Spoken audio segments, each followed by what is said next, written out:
4 movies, millions of nightmares, audiences walking out, test screenings ending in vomit and panic attacks. Today, we're breaking down 4 extremely disturbing sci-fi movies ever made. The films that didn't just scare people, they broke them.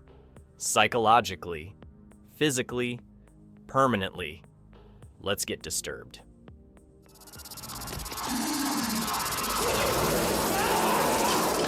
Number 4, The Fly, 1986.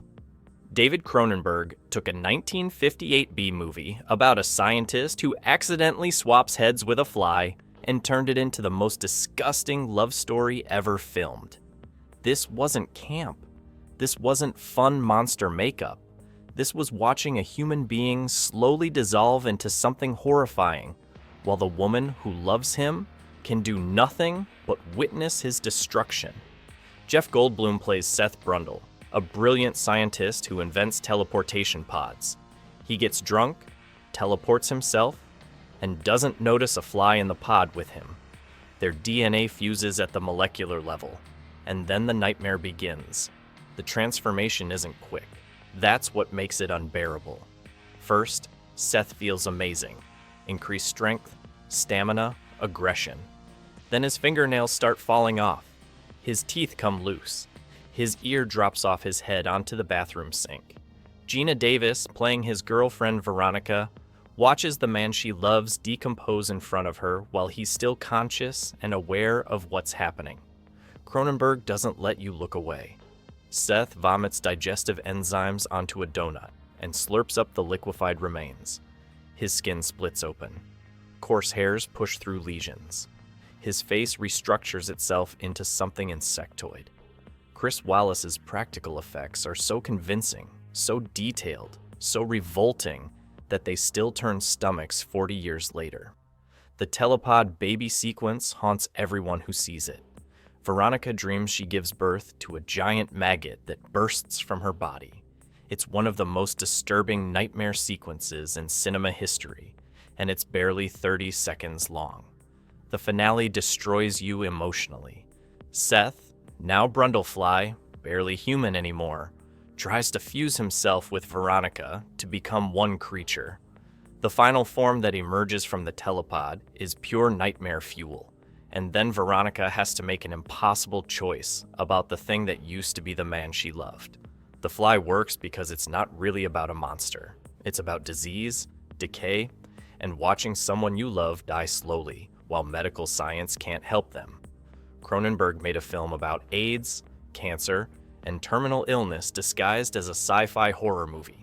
That's why it's not just disturbing. It's emotionally devastating. Critics called it a masterpiece. Audiences were traumatized, and the 1958 original looks like a cartoon compared to what Cronenberg created. Be afraid. Be very afraid. We should have listened. I've got something I want to play for you.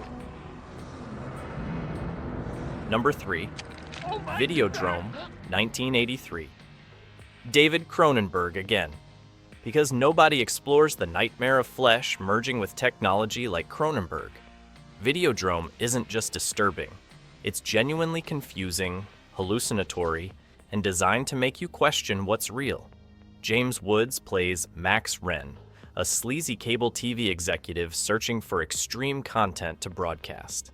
He discovers Videodrome, a show that's nothing but torture and murder with no plot, no actors, just raw violence. Max becomes obsessed. He wants to broadcast it. Then he discovers the signal itself causes brain tumors and violent hallucinations. Reality breaks down completely. Max's stomach opens up into a vaginal slit that accepts videotapes. His hand fuses with a gun made of flesh and bone. Television sets pulse and breathe like living organs. Debbie Harry, yes, the Blondie singer, plays his girlfriend who gets pulled into the Videodrome broadcast and might be dead, or might be a hallucination, or might be both simultaneously. The body horror is relentless and specific.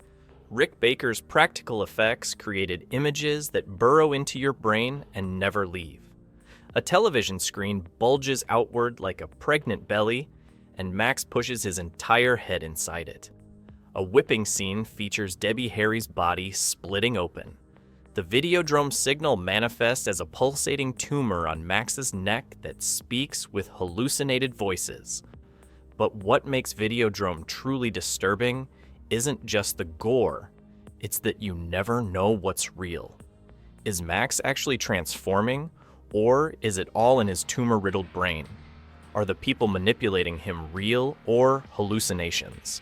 Did any of this happen, or is the entire film Max's dying fantasy?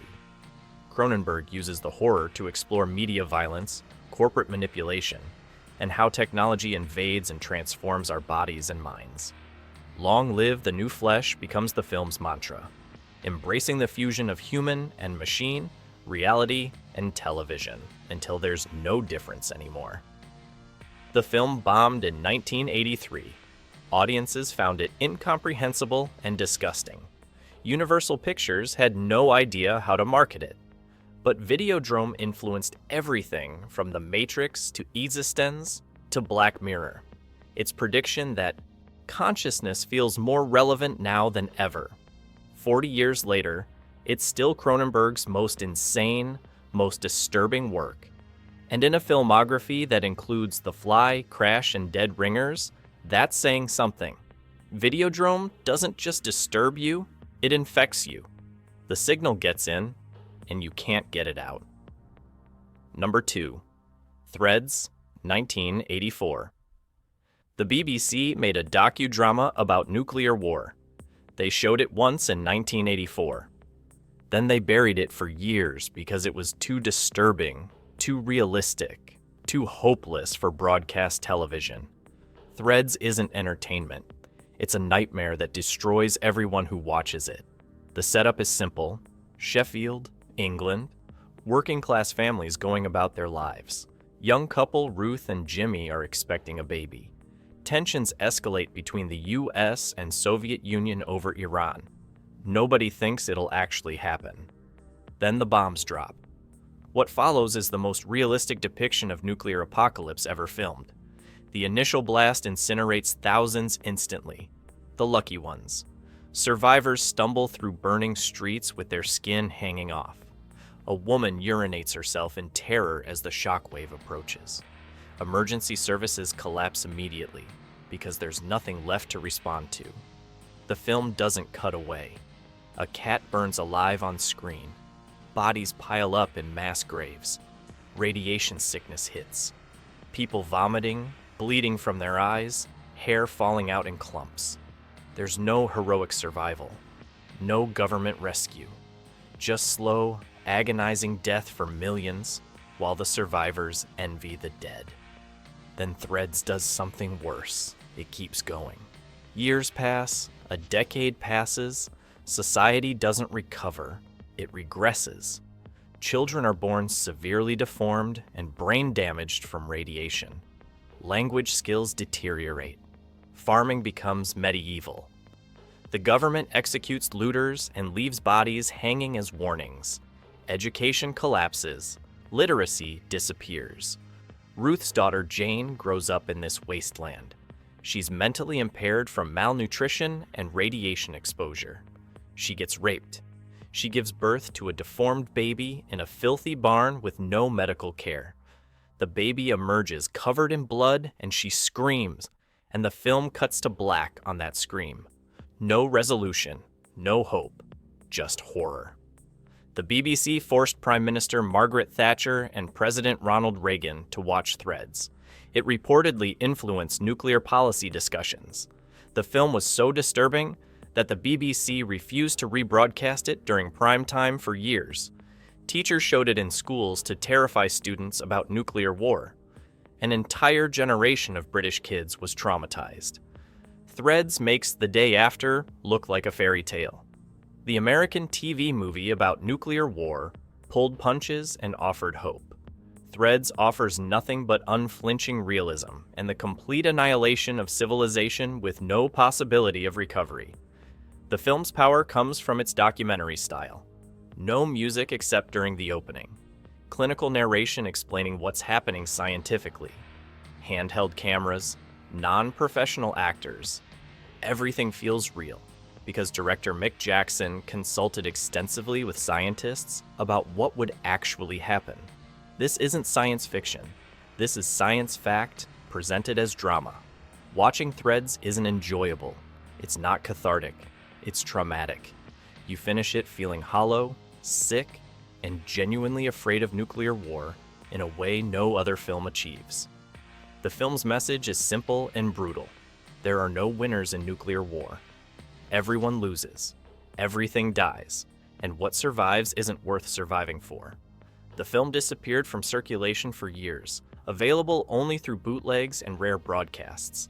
When it finally hit streaming, new generations discovered it and understood why their parents refused to talk about it.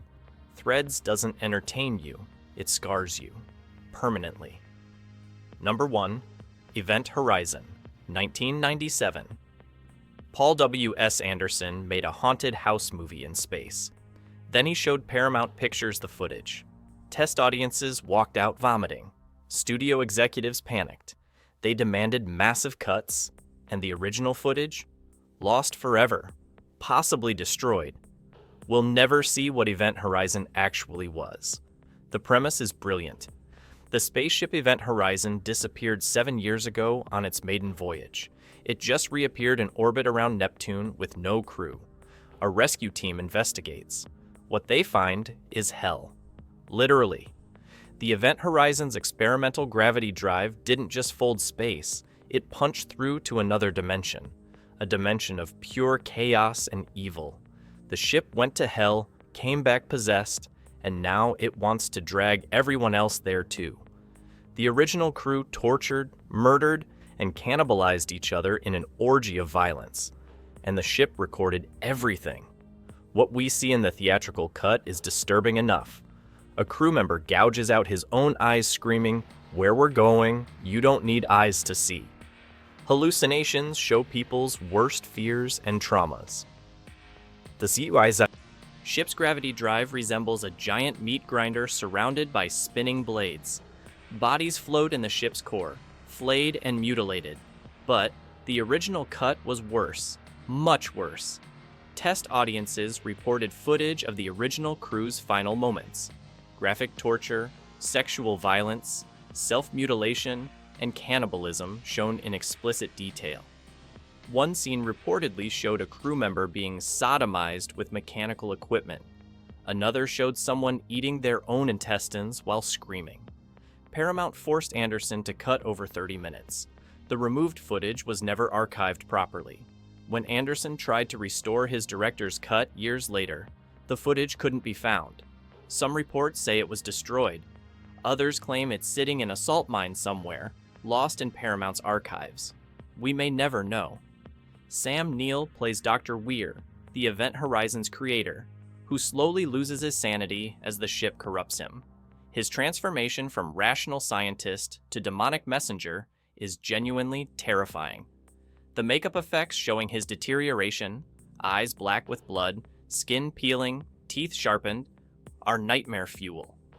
The film flopped hard in 1997. Critics destroyed it. Audiences didn't know what to make of a sci-fi horror hybrid that was too disturbing for mainstream crowds. Event Horizon vanished quickly, considered a failure and embarrassment. Then something happened. Home video sales were massive. Gamers discovered it and recognized its influence on Dead Space and other horror games. The reputation grew. Event Horizon became a cult classic, the film that dared to show hell in space and paid the price for its ambition. The lost footage haunts film fans. What did Paramount cut? How bad was it really? Would the full version be unwatchable or a masterpiece? We'll probably never know. But what we have, the compromised, butchered theatrical version, is still disturbing enough to give people nightmares decades later. Event Horizon proved that some ideas are too dark, too horrifying for mainstream cinema. The film asked what if hell is real and we can get there through science. The answer was so disturbing that the studio had to destroy it. And that's the most terrifying part. The worst footage isn't something we imagined. It existed. Someone filmed it. And then it was deemed too dangerous to ever show. Which movie disturbed you the most? Which one are you absolutely never watching after hearing about it? Seriously, if you decide to watch any of these, don't blame me for the nightmares, especially Threads. Never watch Threads before bed. Never watch Threads if you want to sleep again this month. Drop your answer in the comments. Hit subscribe for more films that will ruin your day, and smash that like button if you're brave enough to actually watch all 4 of these. Thanks for watching, and good luck sleeping tonight.